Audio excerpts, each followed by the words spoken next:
कोई फर्क नहीं पड़ने वाला है। ओबरा कोबरा को बंगाली निपटना जानते हैं।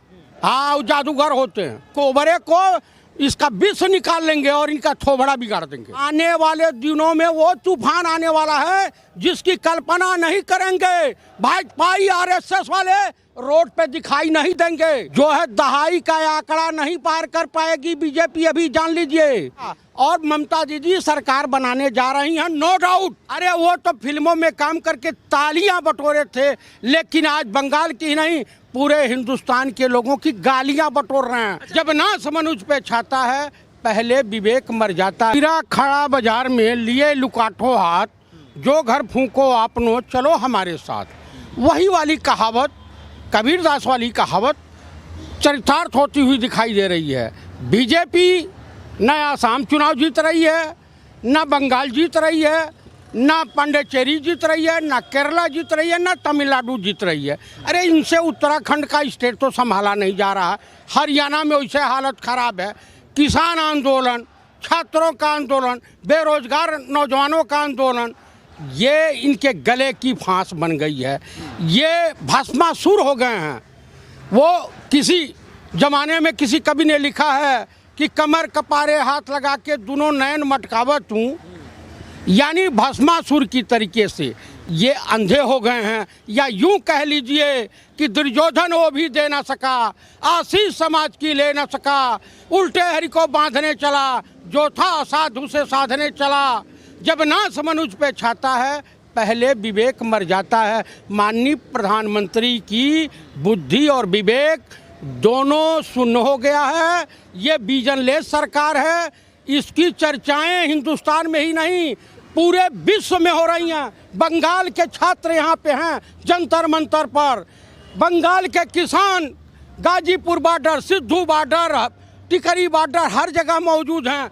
किसानों ने जो बिगुल फूंका है, बेरोजगार नौजवानों ने जो बिगुल फूंका है, उसका परिणाम इनको बंगाल, आसाम स्थिति ये है कि ब्रिगेड ग्राउंड को लेफ्ट और कांग्रेस। नहीं, आप कह रहे हैं कि विजनलेस हो गई है सरकार। अब एक बात बताइए कि इतना अच्छा जो है वहाँ के लिए अपॉर्चुनिटी लेकर के आ रहे हैं, कह रहे हैं कि एक बार हमें मौका दे दीजिए, बंगाल के जो है पूरी तरीके से बदल डालेंगे। पहले की तरह जो है जिस तरीके से बिहार में देखा गया कि जंगल राज जो है उसको हटाने के लिए काफ़ी अच्छी बात की गई, और इस तरीके से बंगाल में भी देखा जा रहा है। तो काफ़ी लोगों को रोजगार देने की बातचीत की जा रही है, बहुत अच्छी फैसिलिटी देने की बात की जा रही है। तो फिर कैसे देखते हैं आप इसको भैया? अच्छा, कौन अपॉर्चुनिटी? मैं आपको बता रहा हूँ, उत्तर प्रदेश की स्थिति देख लीजिए, उत्तराखंड की स्थिति देख लीजिए, हरियाणा की स्थिति देख लीजिए, गुजरात की स्थिति देख लीजिए, और मध्य प्रदेश की स्थिति देख लीजिए, बिहार की स्थिति देख लीजिए। जहाँ जाते हैं वहीं के पुत्र हो जाते हैं। इनको तो एक कोबरा मिला है और बंगाली उस कोबरे का थोबड़ा बिगाड़ देंगे, थोबड़ा बिगाड़ देंगे। मिथुन चक्रवर्ती का लड़का जो अपने आप को कोबरा कहते हैं, ब्राह्मण के नाम पे कलंक हैं।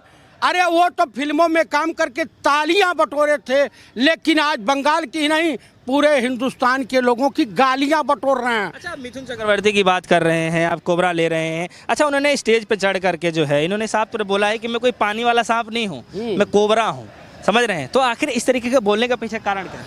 हिंदुस्तान की और बंगाल की जनता, बंगाल को बगावत की धरती कहा जाता है। चाहे वो स्वतंत्रता आंदोलन रहा हो, चाहे वो नेताजी रहे हों, बाल रहे हों, पाल रहे हों, जो भी रहे हों, सभी लोग जो है बंगाल की धरती सेकुलरिज्म की धरती है। आज भी वहाँ का इतिहास, वहाँ की संस्कृति बहुत ही भिन्न है। अच्छा, एक बात बताइए कि आप जिस तरीके से बोल रहे हैं कि सरकार में सत्ता में आने के बाद जो है सरकार कुछ काम नहीं करती है, मैं बता देता हूं क्या क्या काम कर रही है सरकार ने। आपके सामने धारा 370 आप एग्जांपल ले लीजिए। महिलाओं के लिए जो है जो गैस चूल्हे के लिए जो बात की जा रही थी कि फूंक फूंक के जो आंखों में जो धुएं लग रहे थे, महिलाओं के लिए गैस योजना, उज्ज्वला योजना के तहत गैस सिलेंडर बांटे गए, चूल्हे दिए गए। उसके साथ ही साथ जो है जहाँ पे बिजली नहीं थी बिजली दी गई।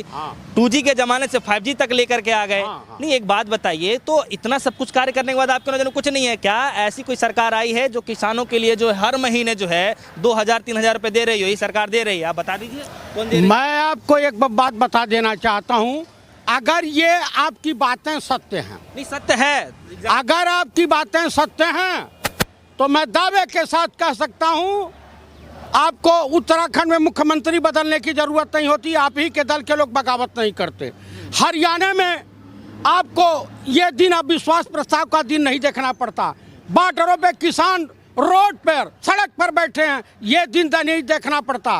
अगर ये सत्य है कि आप विकास पुरुष कहला रहे हैं, नकली विकास पुरुष, तो ये छात्र बेरोजगार नौजवान आंदोलन नहीं कर रहे होते। ये बताइए कि क्या कारण है कि आपकी बात पर, आपके एक बार अनुरोध पर, आपके एक बार बोलने पर इस देश की जनता ने ताली बजाई, थाली बजाई, मोमबत्ती जलाई, फ्लैश लाइट जलाया। इस देश की जनता ने आपको बकस दिया, जो नोटबंदी के दौरान कहा कि 50 दिन संतोष कर लीजिए, नहीं तो मुझे किसी भी चौराहे बोलिएगा, मैं आ जाऊंगा, मेरे साथ जो बर्ताव करना, माफ़ कर दी। आप मुझे बता दीजिए, ये ठीक है? आपने आप जो भी कुछ बोल रहे हैं, आप बंगाल पे आ जाइए, पूरा घूमे और बंगाल पे आ जाइए। ये बता दिए बंगाल में क्या होने वाला है? बंगाल में बड़ी बुरी हालत है। ये जो है दहाई का आंकड़ा नहीं पार कर पाएगी बीजेपी, अभी जान लीजिए। सेकंड नंबर पर यूपीए गठबंधन वहां रहेगा और ममता दीदी सरकार बनाने जा रही हैं, नो डाउट। पहले से बहुत अच्छा प्रदर्शन कर रही है बीजेपी, आप मान लीजिए इस बात को। बीजेपी को बंगाल में सफलता नहीं मिलने जा रही है, जिस तरह से पंजाब में सफलता मिली थी टाउन एरिया और नगर निगम के चुनाव में, उसी तरीके से सफलता बीजेपी को मिलने जा रही है। अच्छा प्रदर्शन कर रही है बीजेपी बंगाल में। मैं आपको जो दावे के साथ कह रहा हूं, और आप ही के चैनल के मार्फत मैं पूरे देशवासियों से अपील करता हूं और माननीय प्रधानमंत्री से अनुरोध करता हूं कि संघी मानसिकता वाली भाजपा क्या अपने सहयोगी दल चुनाव आयोग के साथ गठबंधन करके चुनाव लड़ेगी या नहीं? कितने बार आप लोग सरकार बनाने वो करेंगे? ठीक है, कुछ और अन्य पार्टियों को भी दीजिए सरकार बनाने के लिए। अगर बीजेपी अच्छा प्रदर्शन कर रही है तो जाने दीजिए, कितने बार सरकार बनाएंगे? भैया, ये देश में हमने गलवान घाटी खोई है, हमने पेंगांग झील खोई है, हमने अरुणाचल की बॉर्डरों पे अतिक्रमण देखा है। लगता है समय के अनुसार सब कुछ बदलना चाहिए। अच्छा, तो जम्मू कश्मीर को दे दो, श्रीनगर दे दो, चाइना पाकिस्तान का। तो ये बात नहीं कर रहा हूँ मैं, ये बात नहीं कर रहा हूँ। क्या लगता नहीं कि बदलाव जरूरी है देश में? भैया, बदलाव तो देख लिया 7 साल में इस देश का जो हश्र हो रहा है। जीडीपी जानते हैं कहाँ है? सियाचिन ग्लेशियर से ज्यादा माइनस टेम्परेचर पे है इस देश की जीडीपी। आर्थिक रूप से मंदी है। आने वाले दिनों में वो तूफान आने वाला है जिसकी कल्पना नहीं करेंगे। भाजपाई आरएसएस वाले रोड पे दिखाई नहीं देंगे। मैं आपके चैनल के मार्फत दावा कर रहा हूँ, हमारे दो वाली सरकार से काम चलेगा। बीजेपी को ये भली भांति पता है कि कलकत्ते का जो है चिड़ियाघर बहुत बड़ा है, हावड़ा ब्रिज है, ये बेचने में आनंद आएगा। ये बेचो खाओ पार्टी है, इसको देश से कुछ लेना देना नहीं है। चक्रवर्ती से कुछ फर्क पड़ेगा कि नहीं? कोई फर्क नहीं पड़ने वाला है। ओबरा कोबरा को बंगाली निपटना जानते हैं, हाँ, जादूगर होते हैं। इनके कोबरे को इसका विष निकाल लेंगे और इनका थोबड़ा बिगाड़ देंगे। वहाँ नहीं चलेगा, नहीं चलेगा, नहीं चलेगा।